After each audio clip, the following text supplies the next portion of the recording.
Alors bonjour à tous. Alors aujourd'hui je vais vous faire une petite vidéo concernant un nouveau matériel que je viens de commander. Il s'agit donc de cet appareil que je viens de recevoir. Donc le K-Tool Plus de chez Xsource. D'accord. Donc commandé sur le site dont je vous ai marqué là, www.eobdii.fr.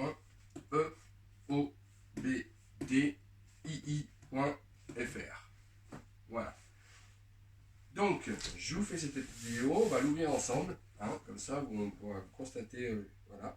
Alors, c'est un appareil que j'ai commandé fin décembre et qui vient d'être livré. Donc, livraison en 15 jours. Et donc, la particularité de cet appareil-là, commandé sur ce site-là, c'est que apparemment, il serait en français. Voilà, tout simplement. Donc, il y a le portugais, il y a le français, il y a, voilà. Alors que sur les autres sites, il n'est pas en français. Voilà. Donc, on va l'ouvrir ensemble. Et puis, on va regarder si effectivement, ce qu'ils prétendent est exact.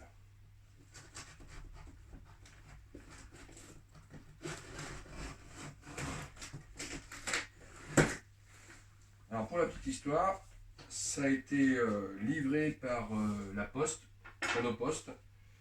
Et ils ont déposé le colis chez un boulanger. Et ils m'ont juste mis un petit papier accroché dans le chambranle de la porte que je devais récupérer le colis dans une boulangerie. Alors, c'est vrai que c'est du matériel qui coûte plusieurs milliers d'euros, donc qui est très cher. Donc je trouve que c'est un petit peu léger de la part de la Poste de déposer des colis comme ça chez quelqu'un qui n'est pas prévu. Sachant que le carton n'est pas du tout anonyme, donc on voit très très bien ce qu'il contient. Voilà. Encore le carton serait anonyme, bon, ça limite. Mais bon, voilà. Là, on a un carton, il y a le dessin, il y a l'explication, il y a tout sur le carton. Donc voilà. Donc ça fait, merci Chronopost, ça fait un petit peu léger de leur part pour les professionnels de se comporter de la sorte. Surtout qu'ils pouvaient livrer du lundi au samedi, de 8h30 à midi et demi et de 13h30 à 18h30. Et ils ont trouvé le moyen de passer entre midi et demi et 13h30. Voilà. Donc ils auraient pu revenir, tout simplement, parce qu'il faut une tournée tous les jours normalement. Et ben non. Ils ont préféré le déposer dans une boulangerie et mettre un petit papier dans le chambranle de la porte que j'ai retrouvé que le soir même. Il est resté toute la journée dans le chambranle de la porte sans que je m'en rende compte. Voilà, il aurait très bien pu s'envoler et que je ne sache pas que le colis avait été livré à cet endroit-là. Voilà. Alors, donc pour la petite histoire, on va donc, voilà commencer notre valise de diagnostic. Voilà. On va ouvrir tout ça.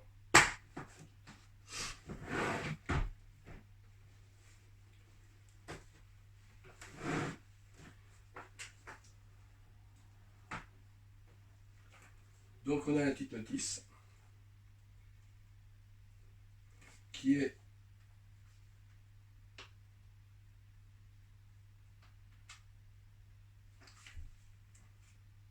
entièrement en anglais.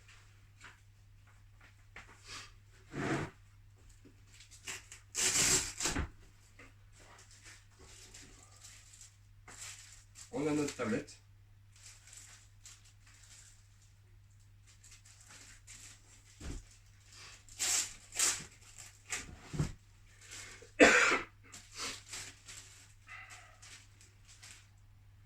Effectivement, c'est un beau bébé, je ne la voyais pas si grosse et pas si épaisse que ça.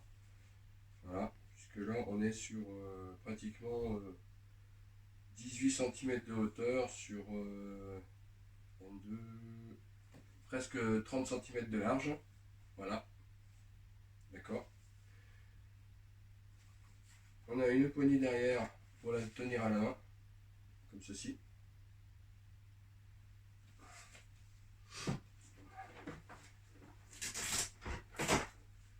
Le câble de connexion OBD2, les différents adaptateurs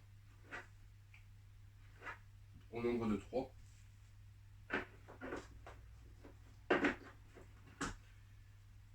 une petite boîte vide.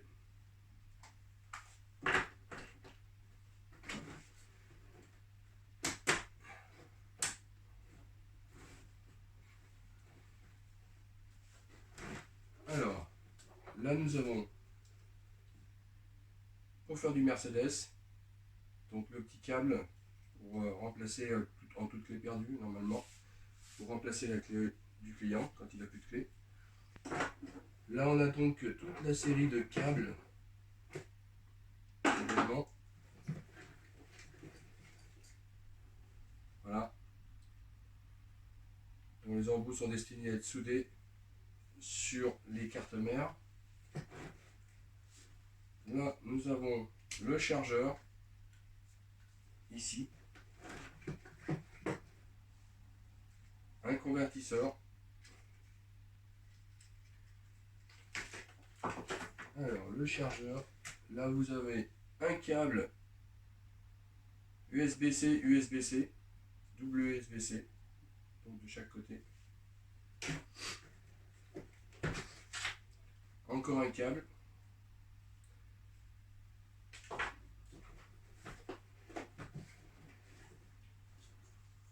Le restant du chargeur, donc l'adaptateur pour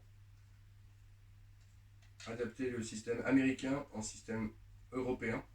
Voilà, tout simplement. Donc c'est bien d'avoir prévu.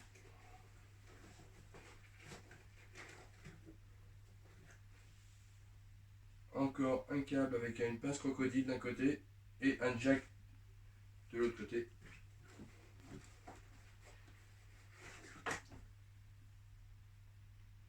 Le PS2 et qui sert à brancher la carte mère des télécommandes, des centralisations pour les coder. Voilà. Ici nous avons des cartes adaptatrices. En voilà deux.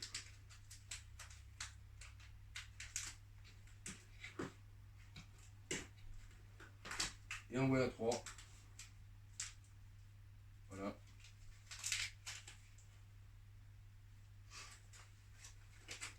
On va les remettre tout de suite dans les compartiments.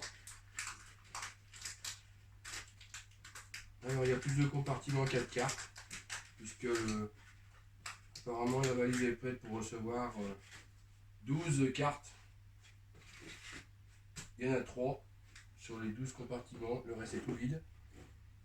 Et là, on a encore une dernière petite carte qui permet de mettre les proms du calculateur, justement, pour pouvoir lire les données de l'EPROM directement là. Ah, donc c'est un petit système où on appuie dessus, vous mettez votre EPROM, vous relâchez et ça la bloque. Alors voilà, donc là on a mis notre tablette à charger, hein, un petit peu, et puis on va voir si effectivement, comme ils le prétendent, on a bien la langue française dans notre tablette. Voilà. Alors pour ça je vais me rapprocher un petit peu de l'objectif pour que vous ayez une vision plus globale. Alors voilà, donc là on va avoir le bouton power qui va être ici. Voilà.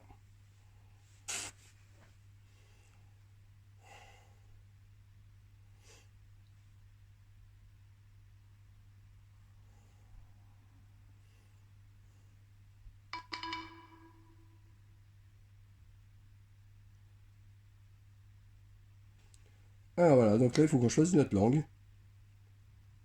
Et donc effectivement, on a apparemment bien le français qui est ici.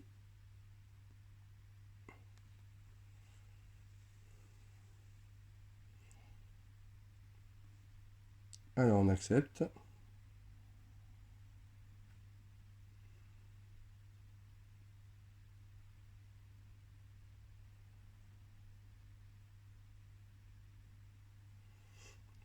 Donc là on a le petit menu, hein. Donc là c'est pour vous apprendre à vous servir des différentes icônes, hein, tout simplement, hein. Voilà, tout simplement. Donc là vous pouvez sortir du guide, hein, si vous avez l'habitude. Voilà. sortir du guide. Voilà. Et donc là, effectivement, on est quand même maintenance, programme, taille de clé, mise à jour. Donc il semblerait effectivement que la tablette, enfin tout au moins pour cette partie-là, serait en française.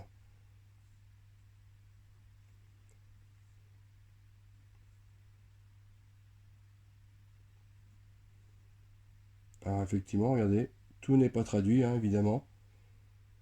Frequency setting, key customizer, remote, update, unlock, clone.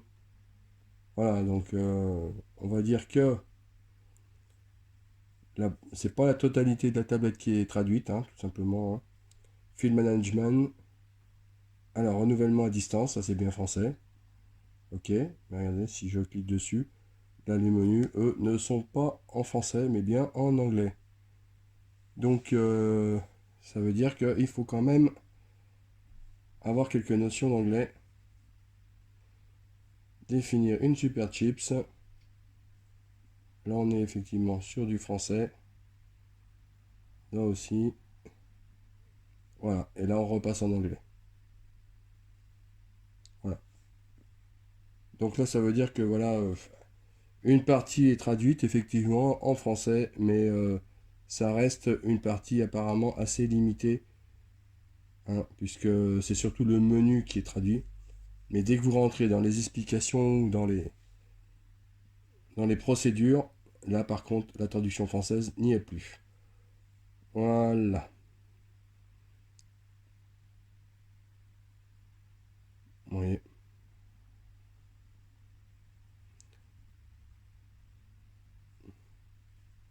Donc, elle n'est pas traduite à 100% dans la langue. Voilà. Eh bien écoutez, hein, on va faire avec. Hein. Voilà. Là, je vais annuler pour l'instant. Je vais connecter mon réseau Wi-Fi dessus. Et puis, ma foi, je vais faire les mises à jour. Et puis, on verra bien. Voilà. Eh bien écoutez, c'était pour vous donner une petite info sur le matériel.